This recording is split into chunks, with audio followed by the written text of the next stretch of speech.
Alright, ladies and gentlemen, welcome back to Los Angeles Lakers Daily, where we post daily Los Angeles Lakers content. If that's something you enjoy this video, be sure to hit that like button, hit that subscribe button.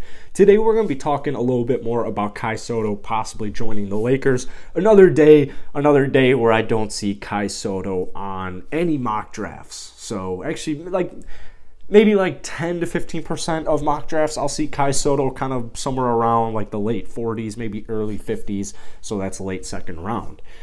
Now, the way I view Kai Sotto on the Lakers is as such. The Lakers are signing a bunch of younger players who just have like this dog mentality in them. Last year, they go out, they sign old-ass dudes like Trevor Ariza, Kent Bazemore, DeAndre Jordan, etc., and look where it got them. No playoff appearance, and it was just a disastrous season in general. Now, when I look at Kai Sotto, I can understand why some people aren't. I can see why some people are hesitant towards Kai Sotto being on the Lakers or even just being drafted in general. 7'3" players, they tend to get labeled immediately as like busts just because they're just such crazy human beings, honestly. When I think of Kai Sotto, though, I think of a very raw basketball potential player. And the reason I'm talking about him on the Lakers is because eventually LeBron's going to retire.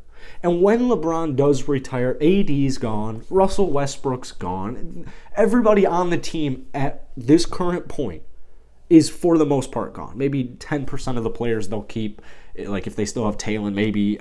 Who knows what's going to happen. But with Kai Sotto, his ceiling... His floor, we don't know. His ceiling is, we don't know. So you have a 7'3" kid who can shoot the three ball at a nearly 40% rate. And what's tough is in the NBL, like the 36ers just genuinely, they want to retain Kai Sotto. Not only because of his basketball talent, but he also has the whole country of the Philippines behind him. If you're watching this from the Philippines, go ahead, drop a comment down below. I don't know what I would do without you guys. You guys are so dedicated, so passionate. I love it. I think it's great for the game of basketball, and it's great for the country of Philippines. I mean, you can't argue that. You know, you literally can't argue that.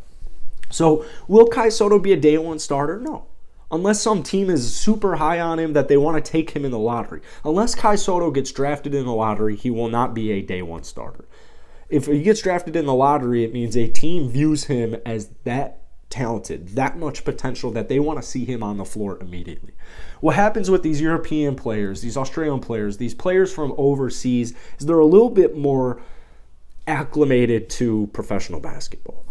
What I mean by that is in the Euro League, in the NBL, in these leagues overseas, it's a lot more team-oriented. So that's why we saw Kai Sotto get like 14 minutes per game this past season. There weren't many plays drawn for him. It's more team-oriented. In the NBA, you see a bunch of ISO, right? It's just a ton of ISO. It's a lot of pick and rolls.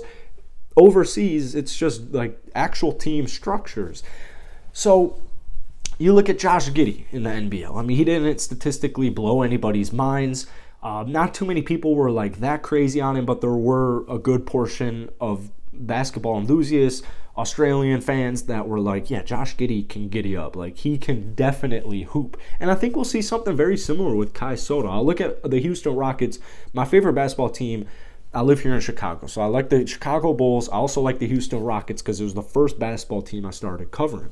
They had a cat named Jae'Sean Tate who played 4 years at Ohio State, went to Germany, played in Germany for a year, and then went to the NBL. His Australian statistics, it's nothing, dude. It's really nothing. Got signed by the Houston Rockets on a 3-year contract with a team option. In his first year in the NBA, a guy that nobody knew about, barely even Houston Rocket fans knew about him because he wasn't blowing up NBL stat lines, the guy had an immediate impact. I mean, any Rocket fan will tell you Jae'Sean Tate can hoop, and he's a super solid at the very worst. His floor is a rotational player. Every championship team needs rotational players. So with Kai Sotto, I don't like hearing, oh, his stats aren't there. I'm a little bit worried about his height. Maybe he's a Bol. Bol's barely been in the league. If you're comparing him to a Bol bust, if you're telling me Bol's a bust, bro, I got bad news for you. I got bad news for you. So when I look at Kai Sotto and I think this guy can finish right. This guy can finish with his left. He can shoot the three. He can protect the rim. He'll get you some blocks. He can even chip away at some steals. He can pass a little bit. He'll definitely get you your rebounds. I'm like, why not on the Lakers? Why shouldn't they take a gamble? Even if the Lakers roster is so packed next season, maybe Kai Sotto isn't panning out exactly how I view him, because I think Kai Sotto could have an impact in his rookie season. It took guys like Giannis, Nikola Jokic, it took a lot of these guys to get acclimated into the league. So I would imagine there will be an acclimation period for Kai Sotto. It might take 1 year, it might take 2 years, it might take 1 week, it might take a month. We don't know. That's what makes him so enticing. So if I'm the Lakers, I know I need to give more help to LeBron James and Anthony Davis. So I need guys who are ready to play basketball.